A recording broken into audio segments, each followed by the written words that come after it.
Salut mes petits pragmas. Alors je fais une petite vidéo pour vous expliquer comment on doit s'adapter pour ne pas continuer à perdre du temps sur cette saison, et pour vous expliquer deux trois choses qui ont été mises en place, hein, vous le voyez dans la playlist rétrospective, et comment aujourd'hui ça s'aménage.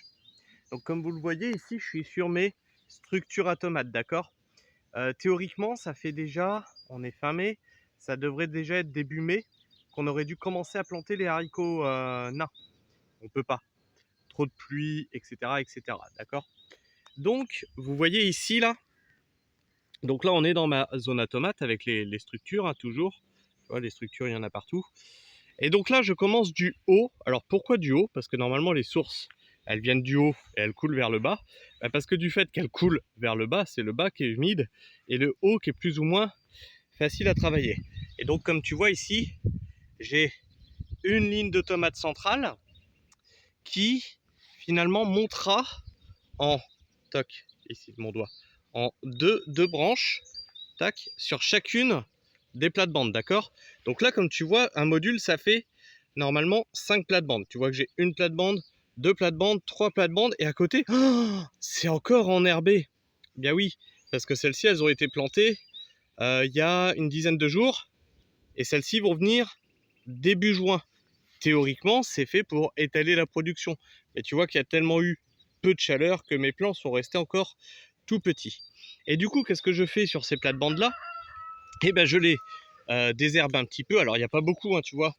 Il y a de quoi désherber un petit peu, toc, pour avoir quelque chose de propre. Donc, je fais tout ça à la main avec un couteau serpette et un couteau émousseur. Et je la rends propre de façon à me mettre une ligne, deux lignes, trois lignes par plate-bande de haricots nains. Comme ça, les tomates, elles vont grandir. Les haricots nains vont arriver à 30-40 cm de haut. 40, ouais, c'est peut-être un peu haut. 30 cm de haut. Et ça gardera le sol couvert, tu vois. Mais ce que je voulais vous montrer, c'est là-bas, vous voyez, les argousiers. Parce que beaucoup me disent, oui, planter des arbres, c'est n'importe quoi, ça fait trop d'ombre, etc. Oui, je suis d'accord avec vous, les gens, mais les arbres, ça se taille. Alors ça, c'est des arbres, c'est des argousiers, c'est des arbres à pousses très rapides. Alors vous allez voir un tas de bois là-bas. Je ne sais pas si vous le voyez bien. Je vais essayer d'y zoomer pour voir. Toc. Là, tu vois, il y a un tas de bois ici, là. Et bien ça, c'est le tas de bois. Bon sang, ça n'arrive pas à faire le point. Bon, tant pis. Non, ça n'arrive pas à faire le point. C'est le tas de bois qui vient de la coupe de ces argousiers. Alors, on les taille, tu vois, on les taille en hauteur. Sinon, après, ça part à 10 mètres de haut. Et là, tu vois, ça nécessitera encore une taille cet hiver, de façon à, tu vois, là-bas, je les garde à une certaine hauteur. Parce qu'après, ça ne sert à plus rien. Je ne peux pas récolter mes argouzes dessus. Je vais vous en montrer d'autres, hein, c'est beaucoup plus flagrant, parce que ceux-là, c'est ceux qui sont les plus grands et ceux qui me captent les sources en premier, avant d'arriver sur le bas. Et comme tu vois, qu'est-ce qu'on fait en bas? Eh bien en bas, on enlève toutes les branches jusqu'à à peu près 1,40 m et on fait une arche comme ça pour pouvoir circuler dans nos allées. Et donc ces arbres, ils ont deux intérêts. C'est un, c'est des fixateurs d'azote. Deux, ils me rajoutent de l'ombre en été. Bon, cette année, on n'en a pas beaucoup besoin. Et ils me prennent les premières sources d'eau et ils les pompent. Et ça, c'est intéressant parce qu'ensuite, le terrain, tu vois, il y a toujours des arbres. Là, j'ai un oiseautier, j'ai des noyers, j'ai des amandiers. Et plus tu descends vers le bas, moins c'est des arbres à coque et plus c'est des arbres à fruits. C'est-à-dire qu'en bas du terrain, je vais avoir les poiriers, les pommiers, les cerisiers, les brugnonniers, etc. etc. D'accord? Ceux-là, ils sont censés prendre les premières sources. Alors, vous voyez que ceux-là sont moins touffus. Moins touffus, pourquoi? Parce qu'ici, il y a théoriquement moins de sources. Et tu comprends la taille que j'y fais. Alors attends, on va s'éloigner. Tu vois, là, on est dans mes salades. On est dans mes salades. Mine de rien, les salades, ils se plaisent bien. Ils se plaisent bien pourquoi? Parce qu'il pleut, pardi. Il fait pas sec, donc elles sont bien. Elles sont bien. Donc tu vois l'arbre, comment il est taillé? Il est taillé de façon ici, tac, à rester à 1,30 m de haut, on enlève toutes les branches jusque là, et ensuite on garde à peu près jusqu'à 2,50 m, 3 m de haut pour que ce soit encore cueillable.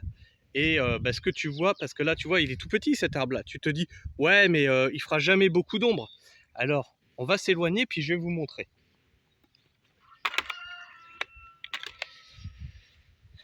Tu vois déjà celui-là là, tac, tu vois qu'il commence à partir par là, d'accord? Tu vois que celui-là il commence à grossir aussi, tu vois, ça commence à partir les uns vers les autres. Et au fur et à mesure, parce que ça ce sont des arbres qui sont censés faire, ce sont des arbres de haies en fait, hein, ce sont des arbres qui sont censés faire des haies défensives, hein, en plus d'être les argousses des alicaments. Ça t'apporte plus de vitamines, je crois que c'est C ou D qu'une orange. Et tu vois là, ils sont exactement à la même distance, et tu vois que les branches sont complètement entremêlées. Voilà. Et donc ils ont été plantés à, tu vois qu'une plate-bande fait 80 cm ici, 40 cm de passe-pied. Ils ont été plantés à, donc là il est sur le bord de la plate-bande, 80, 1,20 m, 2 m, 2,40 m. Donc c'est plus 2,50 m que je les avais mis. 2,50 m les uns des autres. Et donc voilà après ce que ça donne. Et donc là tu vois, comme je te disais, tu as un noyer ici, tu as encore 2 argousiers là qui apportent de l'ombre. Tu as le noyer qui est là, un amandier là, un amandier derrière, ce noisetier qui est là, cet amandier qui est là. Tu as un saule qui est en train de repartir, alors je ne sais pas si tu vas le voir. Hop là. Tu as un saule qui est en train de partir ici, tu vois. Tac. Donc des arbres, il y en a plus de 150 sur le terrain. Sans compter les arbres, tu vois, qu'il y a dans la haie bocagère, hein, et qui empêchent le terrain de filer complètement dans le fossé. Cette haie bocagère qu'on entretient bien sûr tout à la main. Voilà, c'était un petit point pour vous montrer un petit peu ce qu'on fait depuis qu'on est sur le terrain et comment que c'est actuellement. Voilà mes petits pragmas. C'était juste voilà, pour répondre à certaines interrogations qui me disent pourquoi tu plantes pas d'arbres, pourquoi tu fais pas ça.